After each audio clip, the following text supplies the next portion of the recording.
Hi, this is Robin, and this is part two in my Comparing Photoshop and Alternatives series.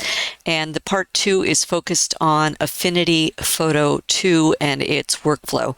So in this video, I'll walk through a photo processing workflow to compare Affinity Photo 2 to my Photoshop benchmark video, which is a separate video that is connected to this. I will include a link to the Photoshop benchmark in the description below this video. In this video, my goal is to see how Affinity Photo 2 measures up to Photoshop for basic raw image processing, selective retouching, generative AI, and a basic photo compositing and manipulation workflow. So what I will do is I'll use the same raw starting image and I'll follow the same workflow steps that I used in my part one video on the Photoshop benchmark. But this time I will go through those steps and see how they work out using Affinity Photo 2. Disclaimer, I am new to Affinity Photo 2. I have not been using it for many years like I've been using Photoshop. So because of that, I will share my insights into the learning curve and how intuitive Affinity is, at least to me, as someone coming to it from Photoshop to pick up and learn. Now, something to keep in mind and that I must mention, because I am new to it, I've been working with it to try to learn the tools and how the processes would work and to see and evaluate whether it might be something for me to consider switching to for myself. But I must mention that as I've been working with Affinity Photo 2, Affinity has been freezing and crash freezing regularly at different times in the workflow that I work with it, and I am using a Windows 11 computer. I tried to report this in the Affinity forum, but they have not been particularly supportive or easy to reach, let me put it that way, to report the issue. But I did do a web search and have found that there has been a known bug with regard to freezing in Windows 11 since about the January 2025 timeframe. It is now September 2025. So I mention that because as I go through this, if the interface freezes up, I'm going to show it and show you and let you see what's happening. I'm not going to try to stop and repair what's happened and then come back and make it look like this is perfect. I want you to get a sense for the experience because I'm doing these as like product shootouts to compare products and see if anything else really is competitive to or comparable to Photoshop and worth changing from Photoshop. So that said, this is not a product review or an in-depth product review. It's not a tutorial about how to use Affinity Photo 2. I'm simply comparing a similar photo processing workflow from raw development to pixel level manipulations to determine which alternative apps can handle what my Photoshop benchmark steps did, how well competing products to Photoshop can handle each step, or if they can't. So that's what I'm trying to look at and share with you as I'm doing my own research. I figured if I'm going through it, then I will share it with you. So depending on the types of photo processing that you do, it may be worth checking out alternatives to Photoshop. If you can expense or write off the increasing Photoshop costs for business, this type of comparison that I'm doing may be moot. It may not be something you even need to be concerned about. But for someone like me, the increases in pricing and the changing in the Adobe plans is a serious concern. So that's why I'm looking into this. I'll include links to other videos in this tools comparison series in the description below each video. And then what I will do is at the end of each video, I'll share my updated comparative capabilities chart that I put together. So it's a chart of different features for each of the workflow steps that I go through, and it will have symbols. And if you see my Photoshop one to watch it first as the benchmark, you'll see what it looks like. Okay. Also, I am going to intersperse some of my more usual how to create different fine art looks in Photoshop workshops in between some of these other Photoshop alternative product comparisons. So I will put out the Photoshop benchmark and this Affinity Photo at the same time so you have some comparison. Then I'll go back to doing one of my more typical workshops, and then I'll do the next one in the series that I plan to do, so it doesn't just become another tools analysis kind of a channel that I'm doing here. I specifically like to focus on creating looks, and so that's what we're going to do. All right, so with all of that said, let's dive right into part 2 of my product shootout series here. And as I said, this is the Affinity Photo 2 workflow that we're going to be working through.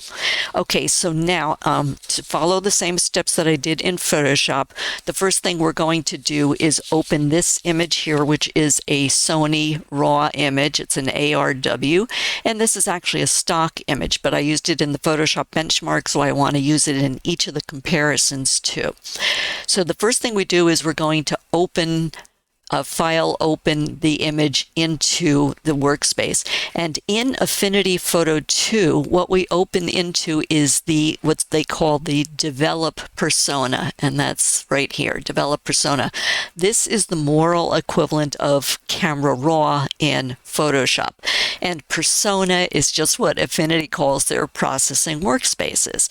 So I will use some of the same raw image work throughout these different steps just to keep it consistent. Okay, so I'm going to go through 4 steps or 4 basic workflow processes. Let me put it that way. There'll be multiple steps for each one.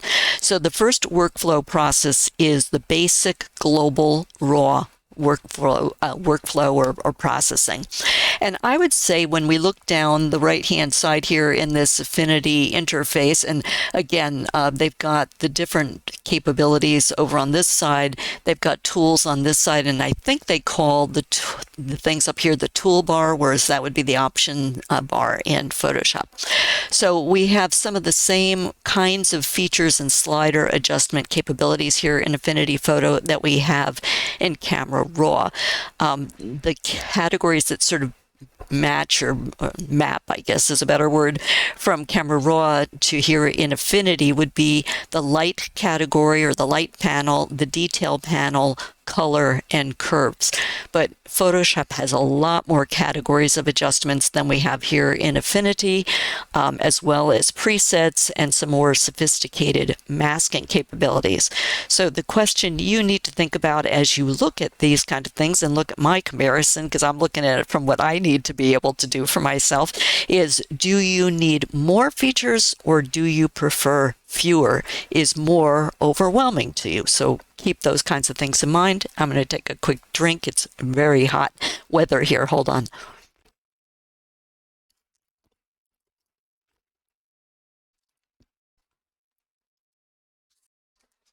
Okay, so again, I'm not going through a tutorial and trying to create a look that you want to replicate here. I'm just looking at capabilities and features. So when we look over here under the basic category, the first thing we see is a default preset. So some of these sliders look the same as we see in Camera Raw, so exposure, black point, brightness here. So let me just start sliding some of these and making some adjustments to the image.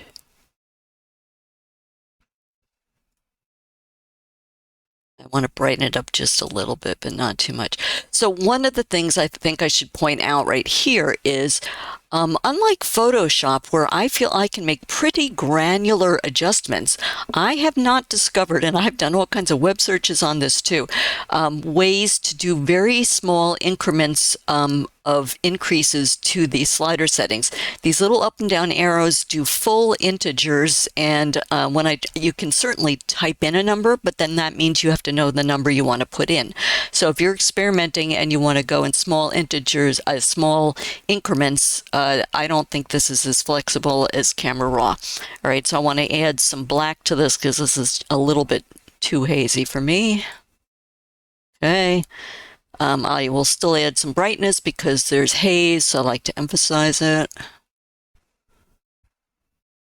All right, the next thing I'm going to go to is I'm going to jump down. I'll skip, because in Photoshop, I would leave this category to last. So I'm going to jump down to white balance, and you can see it's turned off by default. So let me just Turn that on. So if you have white balance or tint adjustments you need to make, there is a white balance category here. I want to warm this up just a little bit more than it is. All right, I'll leave that there. And again, I'm not going to get too perfectionist because I'm just trying to show you capabilities. I'm not going to adjust tint for this, but you could, if you, for your taste, if you thought this was too green, you could move that a little bit towards the magenta. All right, next we'll come down to shadows and highlights. Also a category. It would be under the what used to be called the basics. I think it's under light now in Photoshop with shadows and highlights. So I'll take the shadows down a little bit. And I'll take the highlights down. There's a lot of kind of glare here.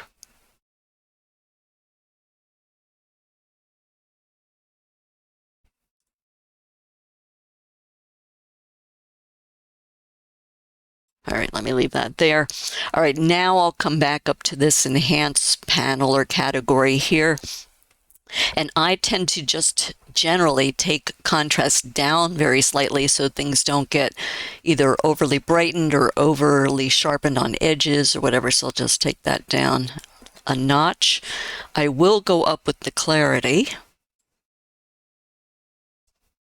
All right, just to get a little bit more definition to things here. And then I wish they would reverse this. I mean, there's no law that says you have to go in the order, but I don't like to use too much saturation. Saturation anywhere distorts colors and it can make them really too mutated too fast.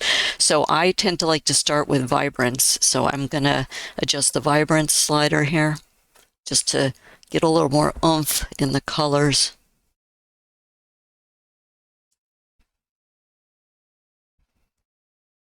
Okay, and then what I tend to do is, and this is why I like to do vibrance first, because vibrance is less destructive to the colors, but you're still seeing a little neon popping in here, then I like to counterbalance it by taking saturation down a little bit. And this isn't just true here in Affinity, this is what I would do in Camera Raw or in Photoshop too. Okay, all right, so that's that for the basic tab or the basic panel, if you want to call it that. Lens, I'm not going to do anything with it, but I want to show you that just like in Camera Raw, there are these sliders. You can adjust the horizontal, vertical, rotate, scale. What they don't have here, and which they do have in Camera Raw, is an auto straighten. So here in Affinity, there is no auto straighten. If you wanted to straighten, you'd have to go to the crop tool and then click on something that says straighten and drag out a line. So just to let you know, there are a lot fewer auto functions here in Affinity Photo. You can see this is showing the lens profile, so it would correct for the distortion and things like that appropriately to the lens that the image was shot with. I'm not going to adjust anything here, but just as an FYI so you can see what's in the interface.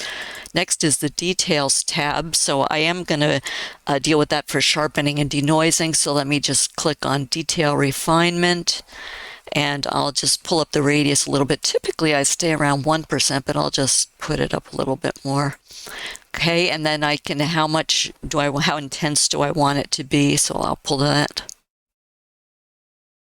And I always watch the image as I do this, and I pull a little and then I look.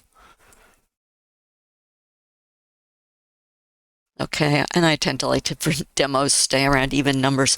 And then noise reduction, so luminance, there's not a lot of noise in this, but let me just pull that up a little bit. Okay, and we have luminance details. If there was color noise in here, you could adjust this appropriately, so I don't need to deal with that. Just to let you know, again, even though I'm not going to do it, there are tone curves, so you could adjust that. There's black and white adjustments if you want to go that route, and you can do some split toning. So I'm not going to do those for this image, but just to let you know while we're looking at the interface that there are other capabilities. The other thing that we don't have here in Affinity that we have in Camera Raw is for each of these panels in Camera Raw, there's a little eye icon, and you could switch it on and off so that you could see the before and the after and the impact that particular panel had on what's happening with your image. There, I don't believe that's here. So up at the top of this interface here where my highlighter is, this shows you the single view, there's a split view, and there's a mirror view. So I think if we click on this split view, we'll see here down at the bottom the before and the after, so you could slide it and see what impact these adjustments had on the image. Okay, so let me just put that back to the single view. So that's how we would handle that here. All right. The other thing that you could do, but not in this panel and not here in the develop persona, but you can do in their layers panel, is turn off the little dots on each of the layers. Okay. So once you get your raw processing finished the way you like it, and let's say we're finished here and we've done all that I want to do here, then we have to come to the upper left part of the interface where this blue develop button is, and you have to click that button. So it's the moral equivalent of clicking OK or accept when you're in Camera Raw to move from the Camera Raw interface into Photoshop. So I'll click on that and I'll wait. Okay, it did that. And so now we have been moved into what they call Affinity the photo persona. So again, the photo persona is like moving into Photoshop, coming out of Camera Raw. So that's the analogy there. And this is the photo persona right up here. So I don't know if you can see it, but it does have a dark background. And so again, just quickly, the layout here is, again, we still have our image in the workspace, but now we have moved into a layered kind of capability. There are channels. They actually have something stock, so you can do some stock searches with Pexels or Pixabay if you want to do that. And then there's some brushes, and you could open up other views using the window menu, just like in Photoshop. So I'll just leave this on layers, and our background layer is here just like it would be in Photoshop. Down the left side is all the tools, and then what would we would call the options bar in Photoshop. I think they call the toolbar here in Affinity Photo. Now, one thing that I wanted to point out before we go too far, again, I said this isn't really a tutorial about how to use Affinity Photo, but I just wanted to point out that there's a ton of tools here right now, and you can customize this tool set of tools. You can go to, where is it? I believe it's View, Customize Tools right there. And then, and you'll see a bunch of pictures of tools. I'm not going to bother to do it right now, but you can not only choose which tools you want to be listed over here, but then you can also redrag and rearrange the order of them and then accept that new customized toolbar. So that's just something to let you know. These personas that they have, the photo, the liquefy, the develop, the tone mapping, and the export are, I guess they're just essentially, I don't know how to describe them. I guess they're workspaces that have related functions together, and so that's what they're calling personas. Okay, so we have completed step 1 in my 4-step process workflow, which was the raw processing, basic raw processing. So now we're going to move on to step 2, which was the selective retouching and generative filling, or filling in selected areas of the image. And again, I'm following the same steps I did in the Photoshop benchmark video. So you can look at that and look at this and see which thing you think is better to work with for what you like to do. I'm going to do the same thing here that I always do in Photoshop, which is to duplicate this background layer. And like in Photoshop, you can do a Control or Command J, and you have to wait till it populates, or you can right click on that background layer and click on duplicate. Okay, they both would do the same thing. Okay, so now I want to try to remove some of this distraction stuff that I see here under the water in the left foreground, just as I did with the remove tool, and which worked very cleanly and very effectively and very fast in Photoshop. So what I want to do first here in Affinity is add an empty pixel layer above here to work on. And that's how I would typically work with the remove tool in Photoshop too. So down at the bottom of the layer, we have this empty layer here. So I'm going to say remove under water distractions. Okay, so that's going to be done on the empty layer. And I'm going to be using what they call the in-painting brush. So that's this tool over here. It looks like a blue paintbrush with a little red overlay under it. So I'm going to click on that. And then once I do that again, just like in Photoshop, these things change up here. Because I'm working on an empty layer, I want to be sure that I have current layer and below because there's no content here to work on. So you need to tell Affinity to look below this layer for the content.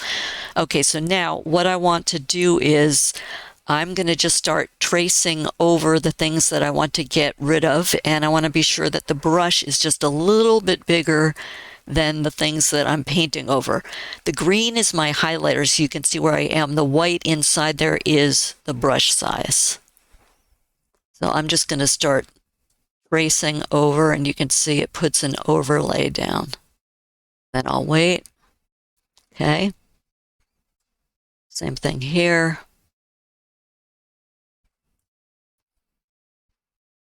Okay, so now I'm going to try to get rid of, even though it logically would probably be here, I'm going to try to get rid of this post or pillar that's reflecting down here. Let me try to get rid of this one too. And look, are you noticing what I'm doing? In using the remove tool in Photoshop, all you have to do is draw around the perimeter of the object or thing or person that you want to get rid of, and it auto fills in the overlay. That does not happen in Affinity Photo 2. You need to manually paint in and fill in for it to work. Okay, so we got rid of that. So now I'm going to try to get rid of some of this.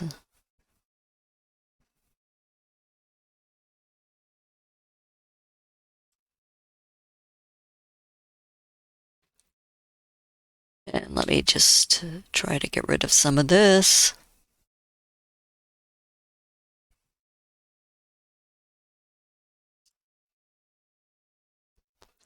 Okay, and then I'm going to paint over here.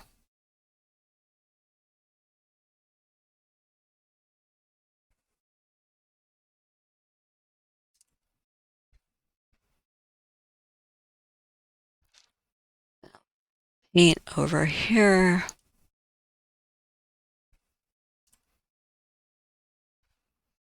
All right, so I want to stop for a moment and point this out. And this is very, and I'll just do some individual clicks just to get rid of some of, I assume these are fish or something in here too. The white on the lily pad there. Oops, let me undo that one. Make that smaller. Okay. All right, so I want to point something out here with this green highlighter.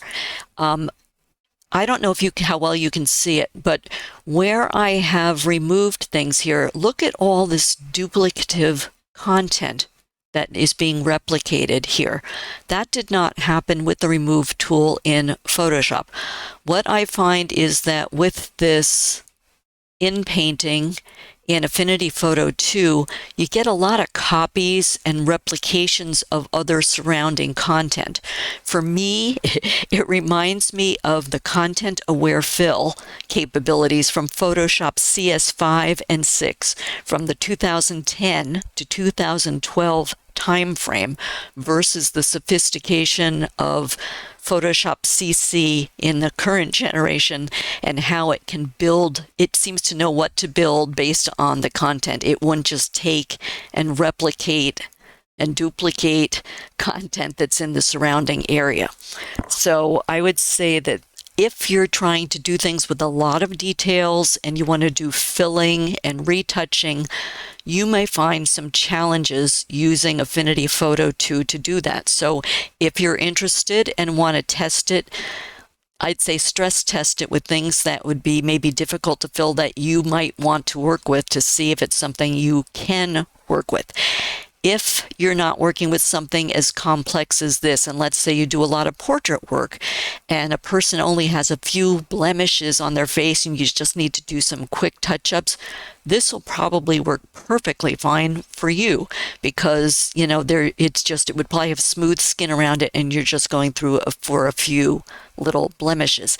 If the person is very heavily acne scarred and you try to do that kind of retouching, try testing that if you trial the product and see how it does, or if it just keeps replicating the bad acne in other parts of the face. So I'm just saying it doesn't have to just be portraits. If you work with things with a lot of details, definitely test for the in painting to see if it will work for you. If you just work with very simple things and very minor retouching, this might be perfectly fine for what you do. Okay, so let's just say that's all I'm going to try to do there because I don't think I can improve on that. So next, as far as remove, I'm going to add another empty layer and I'm going to try to remove this rock and its shadow because I want to make space to composite in something else as a test. Okay, so again, bottom of the layers panel, I'm going to add a empty pixel layer, and this is going to be remove rock.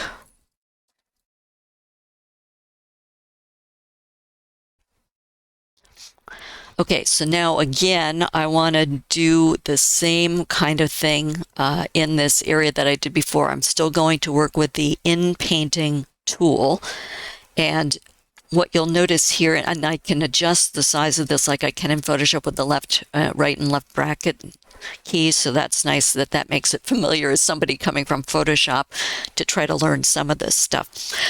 So this is going to be a larger area to take out, obviously, than some of these things were, but look it's a much more simplistic surrounding area, so one would hope that this will fill a lot more cleanly. So again, I'm just going to trace around the outside, and I always, when I'm doing removing or in painting here, try to include a little bit of what's in the surrounding area so there's some reference for the product or the tool to know what it should be sourcing to create.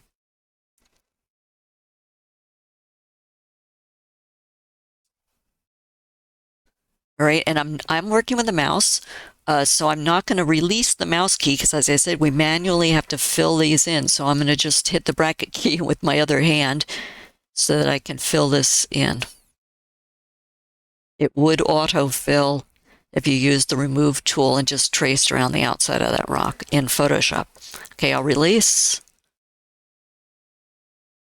All right, so see, for something like this where it's a much simpler area, I think it did a much better job. And I'll just take this little piece out. Okay, so I feel pretty good about how it handled that kind of removing with the larger object and a cleaner, less detailed area around it. If you want, you can group these things. That's already highlighted. I'd press Shift and click on this, and there's a group icon down here just like in Photoshop, so you could label that and say remove foreground objects. Okay, so now the next thing I want to do is try to move on to expanding the canvas like I did. So I did a generative expand in Photoshop.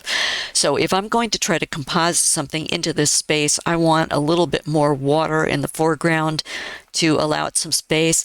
And then also when I look, I'm not a purist, as I've said in my other videos. So unless I'm doing something for a competition where you're not allowed to alter things, or I'm doing photojournalism, I don't mind making artistic changes to images. So what I would like to do is expand the canvas out to the left to try to regenerate the end of this building so it looks like this one. It worked perfectly fine when I did it in Photoshop Generative Fill. It filled cleanly from the bottom, and it filled in leaves and bushes without them just looking like they were stamped from one place to another, and it looked and saw that it had to replicate something like this on this side. So we're going to see what happens here in Photoshop. Okay, so let me do a stamp layer here so that we have a base layer to work from versus these groups. So it's the same thing to do a stamp layer here in Affinity as it is in Photoshop. So it's Shift, Controller, Command, Alt, Option, and E, and we get the stamp layer here. So that's a similar function, which is nice to have something familiar. And again, if you haven't watched my other videos, the stamp layer is essentially a merge or composite of everything that's come before, but without flattening the layers. Okay, so we have that. So now what we want to do, let me make this image a little bit smaller in the workspace. We want to expand down to add more space there, and expand left to add some more space there. So we'll do it the same way we would do it in Photoshop. We'll click on the crop tool, and you get the cross hatches, and you just pull down on the handle. And I don't need to do it too much at the bottom. And then pull on the handle to the left, and I want to leave enough space for it to try to be able to build that left side of that building, and then add some more rocks. Okay, so once you get it, your canvas expanded in whatever direction you want to go on yours, then you'd click apply up here at the upper left in the interface and let it do its thing, and it has applied. So you can see it has added empty pixels to add to the canvas where I wanted to make this larger. So now what I need to do is to be able to select this transparent area here in Affinity Photo. There is no generative fill. So I want to use the flood select tool. It looks like the magic wand in Photoshop. It's like this wand with little sparkles, or what they used to call the tragic wand tool in Photoshop. But here it's called the flood select tool in Affinity Photo. And what I want to do with that tool clicked on and active is just click on the transparency, and hopefully it will select all the transparency areas. So I'm going to left click and wait. There we go. And you can see the marching ants, so it has selected that area. Okay, so now what I want the Affinity to do is to do the moral equivalent of a generative expand in Photoshop. I want it to fill in these areas with the appropriate content to match what's adjacent. To do that, we'll go up to the Edit menu, come down to where it says In Paint, and left click, and wait. Okay, so we can see what we've got here, and I can turn off the same way you turn off the marching ants, the same way as in Photoshop, which is a Controller Command D. Okay. All right. So again, let's point this out, what we get here. So first of all, you get one result. So in Photoshop, in the Properties panel, you would get 3 options to choose from to see which of the 3 choices of looks it's giving you that you might prefer to choose from. If you don't like any of those 3, you can ask Photoshop to generate 3 more, or if you sort of like one of them, you can click and say generate others that are similar to this one. So that's what's available in Photoshop. Here in Affinity Photo, you get the one option, and that is it. Okay. Also in Photoshop, you could add some prompts. So if you wanted to prompt it to do something versus just have it fill, like in a context like this. All right. So the other thing is, when even among the choices that were not as great and that I discarded in Photoshop, they were all pretty decent. It was just a question of the subtleties of what I liked better. But look again here, what we're getting in Affinity Photo 2. It's like that content-aware fill from CS5 and CS6 in the 2010 to 2012 timeframe. It just looked like somebody took a stamp and stamped this part of the image and then just stamped it again over here. It's just replicating or duplicating. It's not creating or generating. So this is going to create more work to try to see if it's repairable. And again, there's a lot of details here. If you are working with something that doesn't have that many details, or if you don't do a lot of this kind of, if you're a purist and you're not going to be expanding, this may not be an issue. But I want to be able to point this out because I do these types of things, so I'm trying to see what I would be able to achieve in Affinity Photo. All right, so let me see. So now that we got this, let's see if we can doctor it at all with this In Painting brush tool again. So I'll click on that, and let me again add an empty layer. to see if we can do some cleanup here on this. And let me make the brush that's inside the highlighter there, the white brush, a little bit bigger. Okay, so I'm going to, this looks like only half of a rock here now, so I'll try to see if I can get rid of that. Okay, and then you can see it's just a clone from here to here. So let me see if I can get rid of something that makes it look less clone-like and alter this in some way. All right, that's a little better, but it didn't get rid of this. Okay, that's better. All right, so now we come up and we see that the two trees are replicated. And again, Photoshop didn't do that. It just added more leaves, which is what I would have wanted. So let me see if we can get rid of that. Okay, but look, you can see these little three whites. So again, it looks stamped, and same thing here. It's stamped and replicated. It's not an elegant.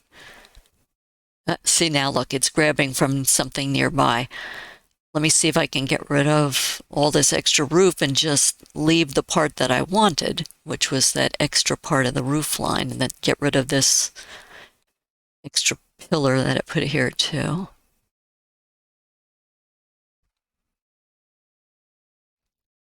Right. No, so it's just not going to work. Okay, so it won't be a good use of my time and your viewing time to see. So you can experiment for yourself if you like to do this kind of generative stuff. But I will say, for me, this is a fail, and this is not equivalent to what Photoshop can achieve. It's a lot clunkier, it's a lot slower, it's less elegant, and you're left with things that are not satisfactory. At least I am. So if you're going to be doing a lot of pixel level compositing and doing it on intricate images, I would suspect you might have some issues trying to achieve that with Affinity Photo 2, but it's a heads up for you to give it a try if you're interested and see how it works for you. I'm not going to say definitively, because this is just me trying to work with it in a set workflow here. Okay, so I'd say let's stop. So that's going to be the end of workflow step number 2 for me, which was the retouch and what I'm calling generative fill, or refilling something, or making manufacturing content where there was no content. So I will make another stamp layer. To go on to step number 3.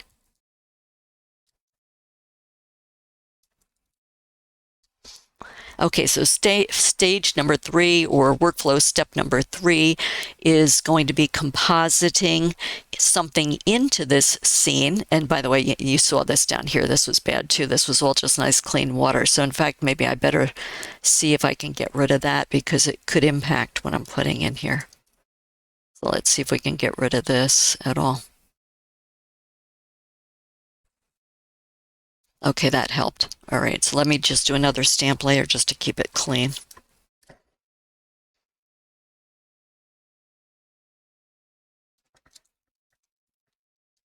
Okay, so step 3, I want to put a new object into the space where the rock used to be in this image, and then I want to color match that object to this scene. So in order to do that, what I have to do is I want to, hold on just a second, I'm going to pause and take a drink of water again. Hold on. Okay, I'm back. So what I want to do is I have to open a stock photo with an object that I want to composite into this scene. So I am going to File, Open, and here's the image that I want to use, because I want to bring this Japanese lantern into that scene. So I'll click on that and click Open.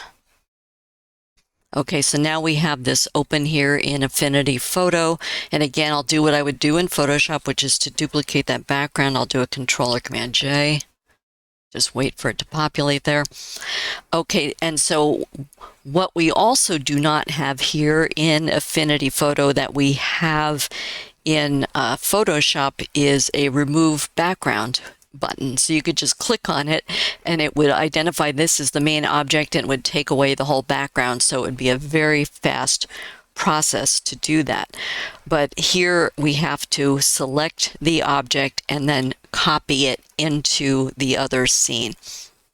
So I'm going to use the object selection tool here in Affinity Photo. I'll click on that.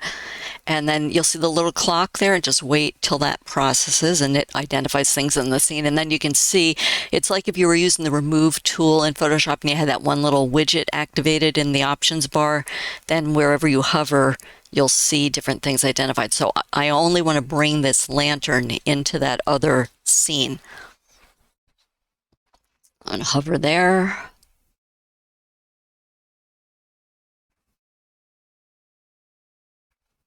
Okay, so it looks like we've got this whole thing selected, so I'll left click. All right, and now you can see it's the entire thing, and I don't want that hole there, so let's see if we can get working with the selection brush tool, if we can get rid of that little area there.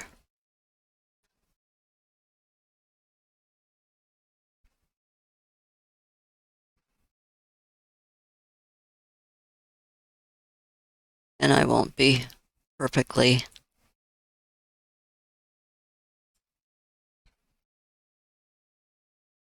perfectionist about this. All right, let's just say that's good enough for government work here. So now I have a selection. So now what I want to do is jump that selection up onto its own layer to be able to transfer it into the base image. So from this source image, the base image. So I'll do a Control J, just like I would there. Okay, and so we don't have eyes over here. We have these dots, so we can turn that off and see that we have this on its own transparent layer. Now, what we will see, if I turn that back on for a moment, is thinking about my base image. It's very green and yellowish and warm. This is very cold and blue. So I'm going to have to, once I get this into that scene, I'm going to have to color match this lantern to that scene. All right, so let me turn this off again. I'm on I'll label this the lantern only layer.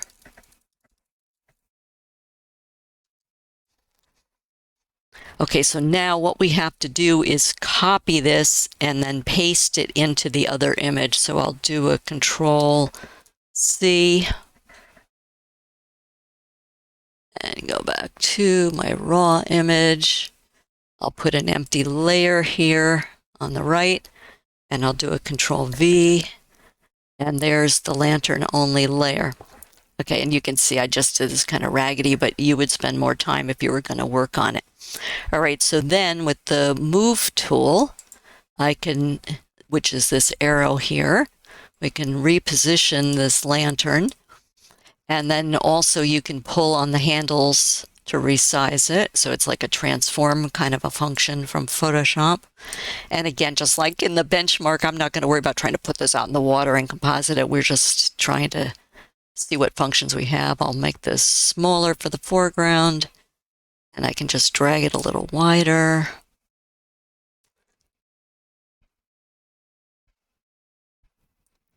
I don't want this to take up too much attention relative to anything else. Okay, so let's say that that's a good size that we've gotten that there in that image.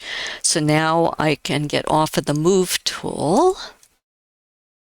All right, so now, as I said, this is very blue, and this scene is very cool, and this scene is very warm. So I want to try to match that lantern to the colorway in this scene. There, again, in Photoshop, you could go into the neural filters, and there's a harmonize function. And all you'd have to do is click on harmonize, tell harmonize which layer to harmonize your object to, and it just auto does it for you. And then it has some controls so you can tweak it to your taste. There's no harmonize or auto harmonize feature like that in Affinity Photo 2. So you have to make it a more manual kind of a function to do it. So first I'm going to make my composited in lantern active again, selection active again. So I'll do a controller command and click on the layer so you can see it's created the marching ants. So then what I want to do is add a layer mask to this layer. So bottom of the layers panel, again, just like in Photoshop, there's a layer mask icon there. And let's just see if it did what it was supposed to. Yeah, so that worked okay. All right, so now what I want to do is I'm going to have to sample a color in this image to overlay onto this, and we need to be sure, so this is like a transparency layer, this is a transparency layer, so we have to be sure we go back to a content layer to sample a color, and you'd need a color picker tool. So it, again, in Photoshop would be the eyedropper. Here it's this thing, to me it's called the color picker. To me it looks like something you'd use to baste a turkey or something, but that's what it is, or a microphone. But anyway, so I'm going to sample one of the colors that's nearby here. So maybe I'll pick one of these colors because they're not this color, but closer. Okay, and so I just clicked there with that tool active, and you can see over here on the left, it put that color that I selected over there. So that's good that it did that. All right, so now I want to add an empty pixel layer up above here. So I'll just click on that add pixel layer, and then we got the empty layer. And what I want to do is I want to fill this layer with this color that I just sampled. So I'll go up to the edit menu, and I'll fill with what they call the primary color. So the one that's in front is the primary, and there we go. It did that there. Okay, so now let's see if I can, obviously this is completely covering that lantern, so that's not good. So let me see if I reduce the opacity. There we go. That will start revealing the lantern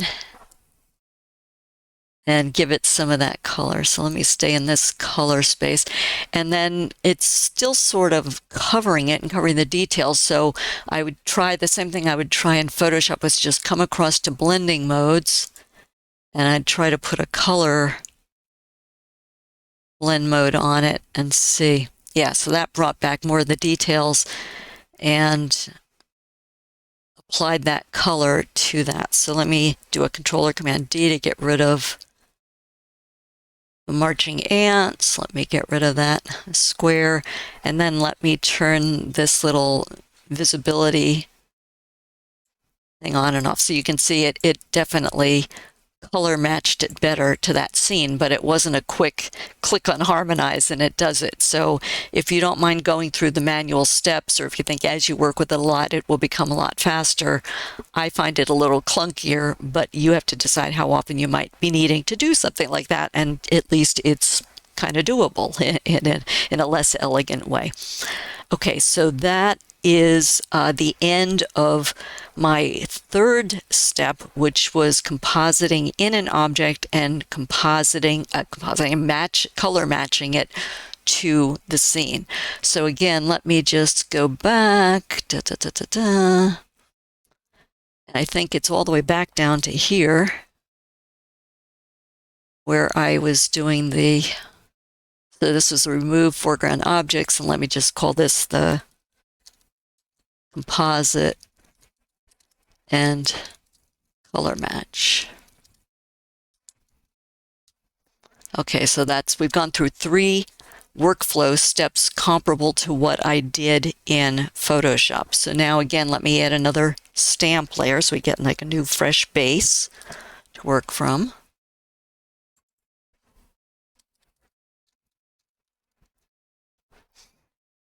Okay, so now I want to do as the 4th step, and what I did in Photoshop, so what I'm going to see how it works here, is to do a sky replacement, because this is just kind of a boring hazy gray sky, and then a sky reflection in the water, because if you do a sky replacement, it would look really odd if you don't match your reflection, things that are reflective in the foreground, to whatever you're putting into the sky. So again, there is no sky replacement interface in Affinity Photo at this point in time, in Affinity Photo 2. So I'll just say Affinity Photo, but I'm referring to Affinity Photo 2. There is no sky replacement interface at this point in time as there is in Photoshop, and as I showed you in the Photoshop benchmark. And in that Photoshop sky replacement, you could have your whole library of clouds handy that they supply some, you can supply your own. And then there's all kinds of tools to not only add the sky, but then also to adjust it, scale it, flip it, and then also to color match. Like for instance, if you were to put a sunset in here, which would be absolutely wrong for this scene, but if you were to put something that had some color in it in that Photoshop interface, you could impact the color in the foreground based on what the sky would be reflecting into the landscape. You cannot do that here. Okay, so there is no sky replacement interface at this point in time in Affinity Photo 2. So what I'm going to try to do here is, and this is about the point where this usually freezes and crashes for me, so that's why I'm saying I'm going to try to do. Go up to File, Place, and I'm going to grab my Adobe stock gray cloudy sky because I think that suits that image, and I'm going to open it into this scene. And I'm going to wait. And see that little symbol there inside my green highlighter? It's telling you can drag that sky in. So I'll go a little bit above here and I'll start dragging in that sky, and then I'll release. And then I can pull these handles, and you can either put the whole thing or as much, but I'm going to try to just have this new sky cover areas that have sky versus covering the entire image. And then I'll just grab handles and drag out, and see there's some here too. So I'm trying to cover that area also. I'll come down just a little bit here. Okay, so we've gone to fill and place. I've chosen the sky, I've dragged in the replacement sky, and I've repositioned it. So now I'm going to come over to this layers panel and I'm going to turn off the visibility for that new sky layer. Okay, so now I'm going to come back to my stamp layer, make it active and highlighted here. And now what we're going to do is select the sky. Okay, so I'm going to come over to the tools over here and go to the selection brush tool. Okay, and then I'm going to make this, the brush again is that black inside my green highlighter. I'll make this a little bit bigger. And then I'm just going to start trying to select the sky on this layer.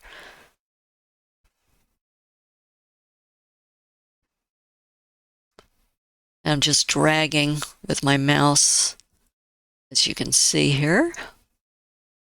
And it's clinging and going where it will go. I tend to stay more towards the center of things. I do that in Photoshop too versus coming too close to the edges.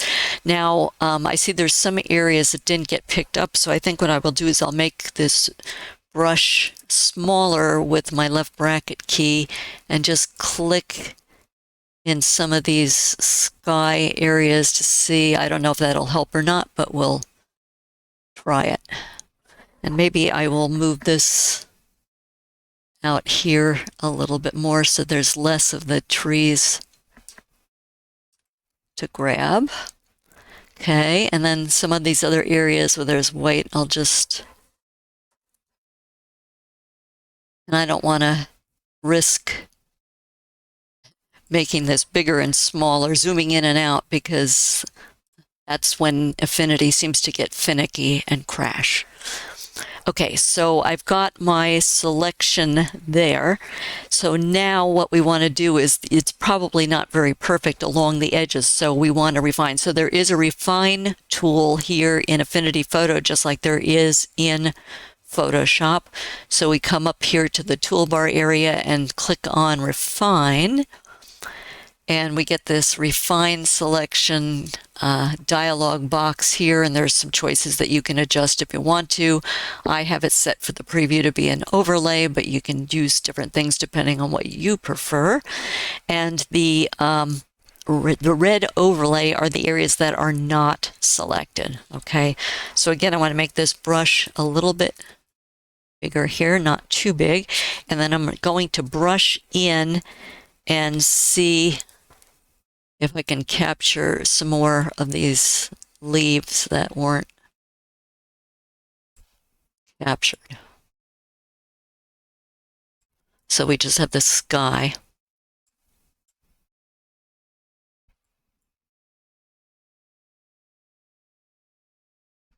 All right, that looks pretty good, I guess. It's hard for me to remember where the sky was. There we go.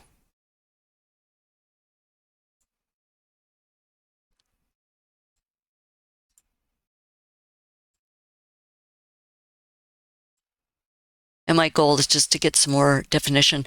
I don't like to be one of these people who, when I do demos, I pick something with a perfectly straight landscape and say, look at how great it does a sky replacement, because that doesn't give you a really, most skies have some trees or something in them, and I think it helps to see what it does in a more real life situation.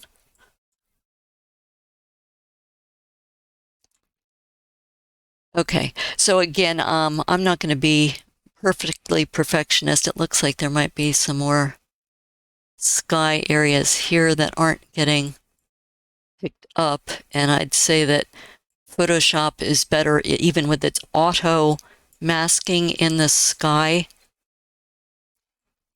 replacement interface than what I'm seeing happen here, but we'll see what happens.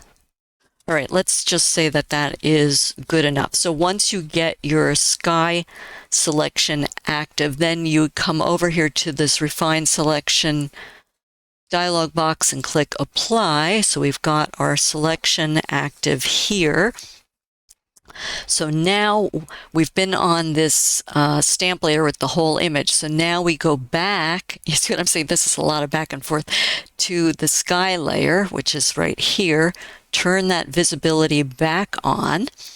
And then with that selection active in the sky, we want to add a layer mask to this sky layer. So let me click on the mask. There we go. It created the mask, and now we've got the sky in the sky. So we replaced the sky, and I can already see that there's white areas here that it didn't select very well. So I will turn off that selection with the controller Command D. Okay, and I mean, if you really want to play with it, we can see if, you can use the in-painting tool to go back over this and touch up areas like that. I'm not going to bother for purposes of this, but I just want to point out how this works and what you end up with versus. So this is going to need some doctoring, probably with this in-painting tool, just going back and forth, or doctoring on the mask, which I don't want to spend the time doing here right now while you're watching. But Photoshop, I think, would have been more elegant, and you would have ended up with a cleaner solution. So again, try it and experiment for yourself if you're at all interested in Affinity Photo 2, and if you're at all interested in replacing skies. Some people are morally opposed to doing that. Okay, so with that done, now you might say, well, that sky is a little bit intense. So with that sky in there now, if you want, you can come back over here on the right-hand side where my highlighter is, and you could click and lower the opacity a bit.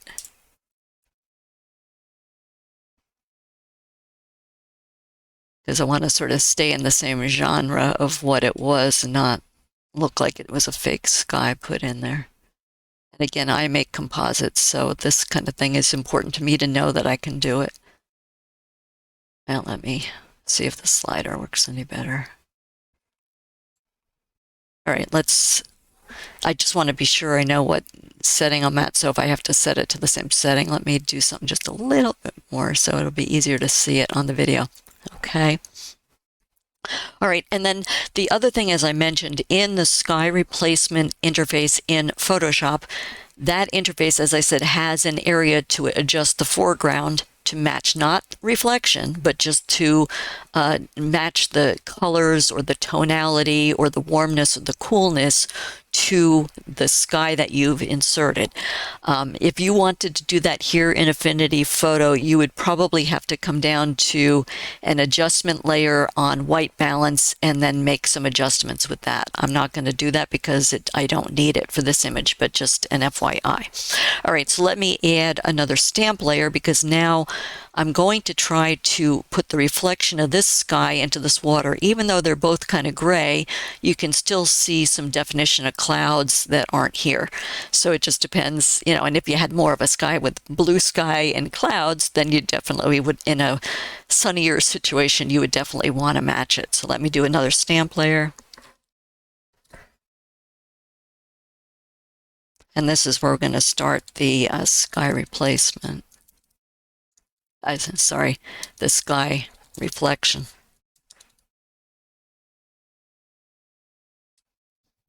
Okay, and that's the stamp layer there. So now we're starting with that. Okay, so let's do the same process that we just did a minute ago and see if we can reverse it for here. So we'll go up to File, Place, grab the same sky and open it. Okay, and then same thing, we'll drag it into the scene.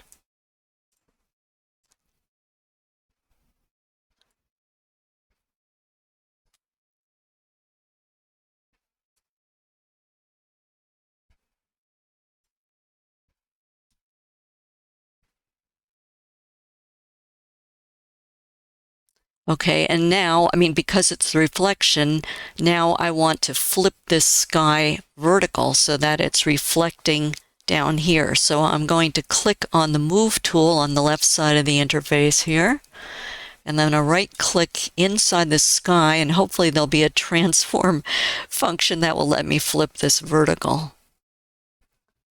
Transform, flip vertical, okay? All right, so it did flip it. All right, so now while we're still on the Move tool, now I want to move it down so that this reflection, this sky, flipped sky, will cover this area here. So I'll just drag it because I've got the Move tool active. And depending on what you're working with, let me try to lower the opacity here so we can see what, and I can move this so it's more down in this area here. I don't need to have it, and then I'll put the opacity back up. Okay, so now do the same thing that I did before. For this sky reflection, I'm going to turn off that visibility for that layer, and I want to go to the stamp layer here again for the full image. And again, I want to select a color to reflect the sky, okay? I'm sorry, reflect the sky. I want to use the selection brush to select the area where that reflection will go. I'm starting to get tired here in the heat. All right, so we'll click on the selection brush tool again and make it active. And then I'm going to select this area in here, make my brush a little bit bigger, where I want this sky to be. Okay, so I'll just click and drag here.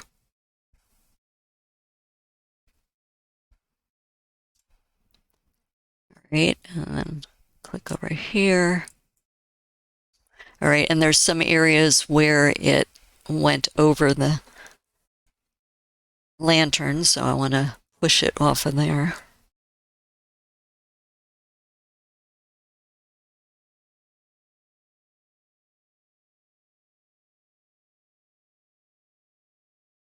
And I'm using the Alter Option key to just subtract it away from those areas. Okay, so I think I have it basically off. Whoops, here's something here too.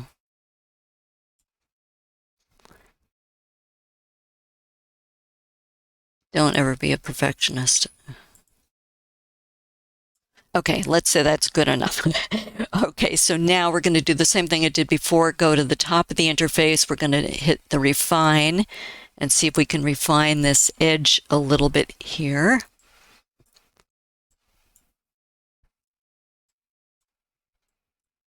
Because some of the green from the foliage is reflecting into the water.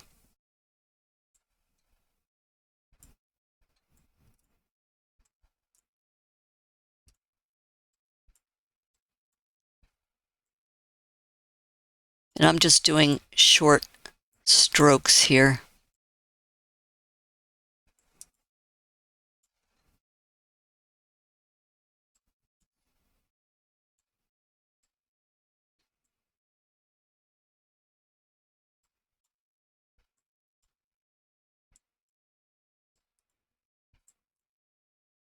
Okay, I think I've gotten most of it. So let me say that that is good. So again, we're going to apply the selection. Okay. So now I want to go up to this reflected sky here layer again, and I want to turn the visibility on.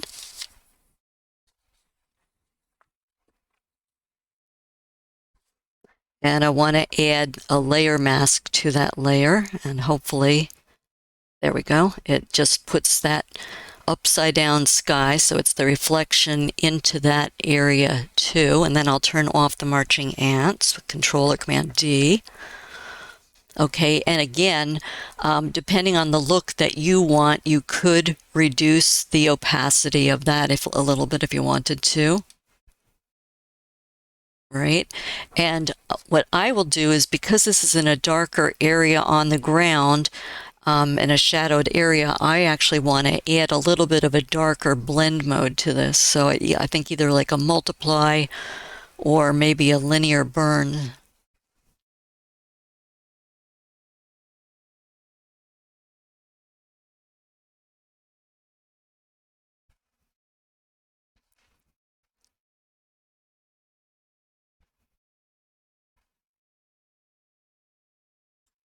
All right, I'll leave that on multiply. Okay, so now I think we are at the end here. So I can turn off all of these visibility buttons. And here we were with our original raw image that we started with. And then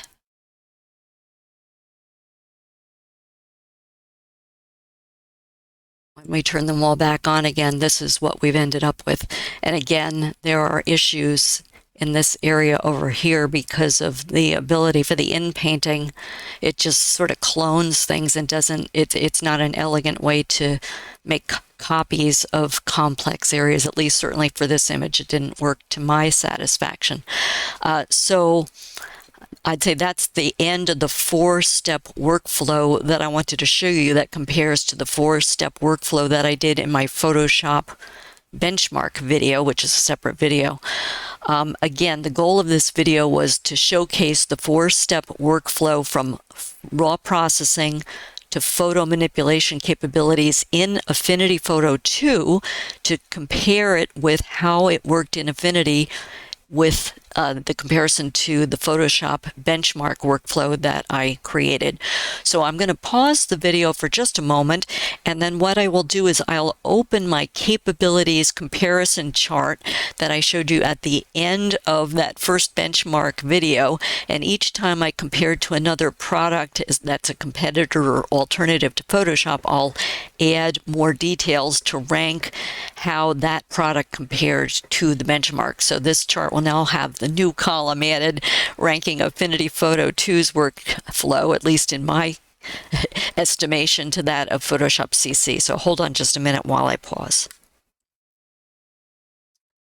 Okay, so here is my editing capabilities matrix, or the capabilities comparison chart that I was referring to. Photoshop versus potential alternatives or competing products that you might want to consider. So in all of them, I'm going to use the same raw image, and I'm going to go through 4 workflow steps: raw basics, retouching, compositing, and sky replacement, to see how each of these competitors works relative to Photoshop as my benchmark. Now, I already produced and am releasing this video at the same time I'm releasing the Affinity Photo, so you can compare them if you want. And for each one, I have given it a symbol as a rating for how well I think it performed. So the green check to me means that the application handles the capability, is comprehensive, and at least quasi, if not fully, automated. The amber yield sign means the capability is partially supported, or in my estimation, clunkier to use than Photoshop. So in all cases, since I'm already a Photoshop user, I'm weighing whether there might be an alternative for me that might be more affordable and easier to use, but let me still accomplish the same thing. So that's why this is the benchmark, and these are being compared to the benchmark. And then we haven't seen it yet, and hopefully we won't, but I will put a red X if there is some capability here that cannot be handled by one of these other products that I'm going to be evaluating and doing similar videos to this one with. Okay. So my impression is that certainly if you're going to only be doing basic raw processing or simple retouching, then I would say that Affinity Photo might be something that's really worthwhile for you to look at, because I think it can handle, pretty much the same kind of Camera Raw basics that Photoshop in Camera Raw was able to. Okay, so that I gave a green check mark to Affinity Photo. But we saw what happened with removing objects and trying to retouch and getting all those cloned and clunky back and forths, and the fact that the the in-painting tool didn't auto-fill, things like that. So to me, I'm giving that, I'm giving Affinity the amber yield sign on that, in the sense that I think the capability is partially supported, but I don't think it's as elegant and as efficient to use as Photoshop. And again, it depends on how much of this you would be doing, whether that's a concern. I do a lot of compositing and matching objects to scenes that I composite them into. So again, in my estimation, it was pretty clunky. Remember, we had to do all the selecting the object and copying it over, and then selecting a color and matching it to the scene, whereas there's just a remove background and harmonize, and it's done in Photoshop. So for me, that got the yellow or the amber yield sign again. Sky replacement, there is a sky replacement interface in Photoshop that lets you control the sky, the foreground, and has a library of skies and has all sorts of settings that you can use to scale or move or whatever. You can't have that here. You have to manually drag in a sky and reposition it and do all the selecting of where it has to fit and things like that. The masking and all that would be handled in I think, a better masking in sky replacement. But again, if you're interested, try it for yourself and see how it works out. So I think that the trade-offs are, and then I was finding in the past 4 or 5 days when I was using Affinity Photo on a Windows 11 PC, that it was frequently freezing on me as I'd get partway through, and it would happen at different points, and then it's a freeze crash. So, and when I looked it up online, a lot of people have been with Windows machines, Windows 11, have been experiencing that bug since January of 2025. So I would say if you're at all interested, get the free trial and test it a lot and see if it behaves in a way that you want it to. Affinity Serif offers a 7-day free trial to kick the tires. They have a learning portal with a lot of different classes online. So again, this is not something I will be teaching. I'm just evaluating this for myself and sharing it since I'm spending the time to do it. It is a one-time purchase as opposed to the expensive and an ever-increasing prices of Adobe and Adobe Photoshop and the CC suite, and the changing of plans that's going on, which is what motivated me to look into some of these alternatives. This is getting very expensive. It is the ongoing subscription, and they're giving you less flexibility in the plans. You're getting fewer credits for generative work. So it's motivating me to look and see if there is an alternative that I can work with.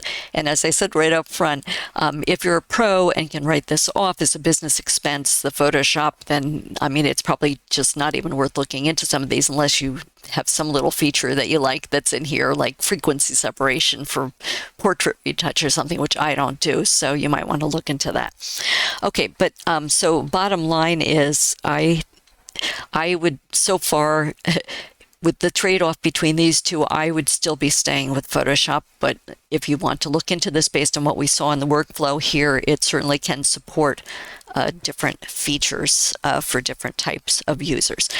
One thing just to repeat, if in case you don't know, I am not affiliated with or compensated by any of these companies, Adobe, Affinity, Serif, whatever, Photopia, GIMP, ACDC. I am a user who's trying to determine whether to stick with Photoshop or whether an alternative option, given Adobe's changing pricing and plans, might be useful for me to find out about. And then I'm just sharing my test results with you here in this video and these future videos. So that will be it for this month. I'll put these two out at the same time. What I'm going to do is, rather than just keep doing a whole series of these, I am going to intersperse doing some of these shootouts with some of my more usual Photoshop how-to workshops on how to create different looks in Photoshop on my Photomaker Academy channel. So I'll next go back to doing how to create a different kind of look, and then I'll maybe come back and test another one of these alternatives. But I'm trying to do this before the October timeframe, when the Adobe Max comes out, and pricing might affect a lot of different people, and they might be needing to make decisions about, what to do with regard to Photoshop. So that is it for this video. Take care. Look in the description for pointers to information, and I hope this is helpful.